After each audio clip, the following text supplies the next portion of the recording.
Hi hello everyone, welcome back to my channel. నా channel first time చూస్తున్నట్టయితే please subscribe చేసుకోండి. చార్ధామ్ గురించి details అన్నీ చెప్తాను. మేమైతే నిర్మల్ ట్రావెల్స్లో వెళ్ళాము. సో వాళ్ళు ఇచ్చే కిట్ చూపిస్తున్నాను చూడండి. ఇలా స్టార్ట్ అవుతుంది మా ప్రయాణము. ఫస్ట్ డే అయితే మేము ఫ్లైట్లో వెళ్ళిపోయాము, బెంగళూరు టు ఢిల్లీ అనమాట. సో మళ్ళీ ఢిల్లీ నుంచి 3 hours జర్నీ చేస్తే హరిద్వార్కి వెళ్ళిపోయాము. సో హరిద్వార్లో ఇంకా ఆ రోజు ఈవినింగ్ గంగా హారతి చూసుకున్నాము. గంగా హారతి చాలా రష్ అయితే ఉందండి. So next day morning Manasa Devi temple ఉంటుంది, రోప్లో వెళ్ళాలి మానసాదేవి టెంపుల్కి. సో ఇలా వెళ్ళాము. ఇంకా నెక్స్ట్ డే వచ్చేసి ఋషికేశ్ సైట్ సీన్స్ చూపించారు, లక్ష్మణ్ జూలా, ఇంకా చిన్న చిన్న టెంపుల్స్ ఉన్నాయి, అవన్నీ చూసాము. సో నెక్స్ట్ డే మళ్ళీ యమునోత్రికి స్టార్ట్ అయ్యాము. వీడియో లెంతీగా ఉందని స్కిప్ చేయకండి, లాస్ట్ వరకు చూస్తే ఎన్నో అందాలు మిస్ అవ్వకుండా ఉంటారు మీరు. సీనరీస్ మాత్రం చాలా బాగుంటాయండి. రోడ్డు చూసారా ఎలా ఉందో, ఇలా మొత్తం ఘాట్ సెక్షనే ఉంటుంది. సో ఫైనల్లీ బార్కోట్కి చేరిపోయాము. తర్వాత యమునోత్రికి ఇంకా ట్రెక్కింగ్ స్టార్ట్ అయ్యామండి. దారి మధ్యలో ఇలా మనకి ఇష్టమైన డాగ్స్ కనిపించాయి, దాంతో కాసేపు ఆడుకొని ట్రెక్కింగ్ చేసాము. ఇక్కడ కూడా 6 kilometers ట్రెక్కింగ్ అండి. చాలా బాగా అనిపించింది క్లైమేట్ అయితే, బట్ నీరసం వస్తూ ఉంటుంది మధ్యలో.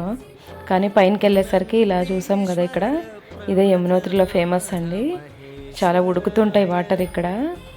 ఇదే ప్రసాదంగా రైస్ మనకి వాటర్లో వేసి ప్రసాదంలాగా ఇస్తారనమాట. సో మీరు ఎప్పుడైనా యమునోత్రికి ప్లాన్ చేస్తే ఒక కట్చిప్లో రైస్ వేసుకొని మీరే తెచ్చుకోండి. ఇక్కడ హైజీన్గా ఉండదన్నమాట. సో అందుకే చెప్తున్నాను, రైస్ మాత్రం మీరే తెచ్చుకోండి. నెక్స్ట్ ఇంకా గుప్తకాశీకి వచ్చాము. అక్కడ కూడా గంగా హారతి చేస్తారంట, నాకైతే అస్సలు తెలీదు. చాలా బాగుంది ఇక్కడ కూడా గంగా హారతి. సో ఇక్కడ ఒక స్పెషల్ ఏమంటే మనం కూడా గంగా హారతి చేయడానికి వీలు ఉంటుంది. సో వాళ్ళు మనకు కూడా ఇస్తారనమాట, మన చేతులతో మనమే గంగా హారతి చేయొచ్చు. దానికేమి ఎక్స్ట్రా డబ్బులు ఏమి తీసుకోరండి. ఇంకా నెక్స్ట్ గంగోత్రికి స్టార్ట్ అయ్యాము. సో గంగోత్రిలో కూడా చాలా క్రౌడ్ ఉండింది.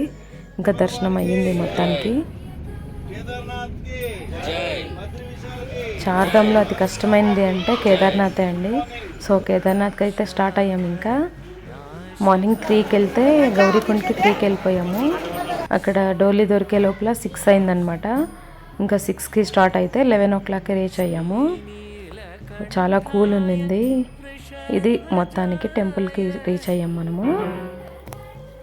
అక్కడ అందాలను చూస్తే మాత్రం ఇంత కష్టపడి కింద నుంచి 18 kilometers కష్టపడి వెళ్ళిందంతా మర్చిపోతామండి. కానీ ఆక్సిజన్ అవన్నీ సరిగ్గా పెట్టుకొని తీసుకెళ్ళండి, లేదంటే కేదార్నాథ్లో చాలా ప్రాబ్లం అవుతుంది. ఇది కూడా ఆదిశంకరాచార్యుల స్టాచ్యూ అనమాట. టెంపుల్ బ్యాక్ సైడ్ ఉంటుంది.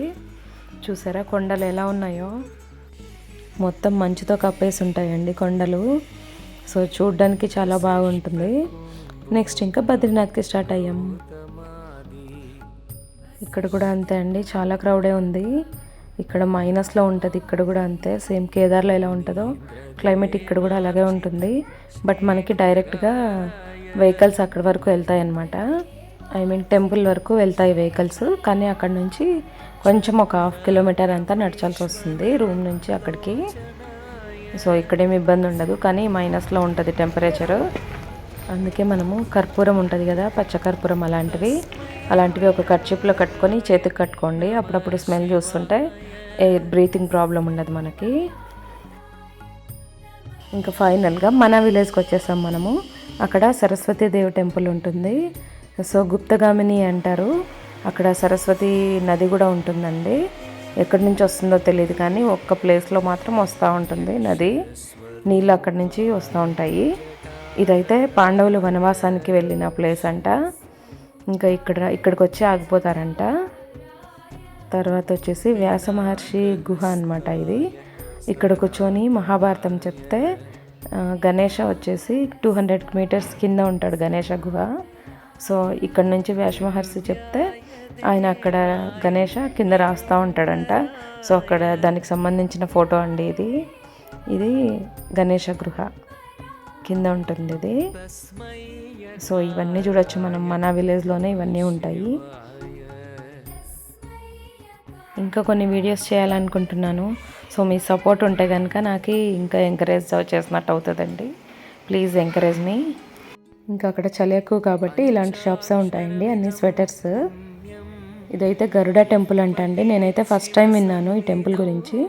మనకి ఏమైనా నాగదోషాలు ఉంటే కనుక ఇక్కడ పక్కనే నది ఉంటుంది. ఈ నదిలో రాళ్ళు తెచ్చుకొని దేవుడి ఇంట్లో 4 మూలలకి పెట్టుకుంటే ఆ దోషం పోతుందంట. సో నెక్స్ట్ అయితే దారిదేవి టెంపుల్ అంట ఇది. ఇది మాత్రం అమ్మవారు చాలా బాగుందండి. లోపల ఫోటోగ్రఫీ అలా ఉండదు, ఇది నదిలో ఉంటుంది టెంపుల్. సో ఈ అమ్మవారు 3 టైప్స్ చేంజ్ అవుతుందంట ఫేస్.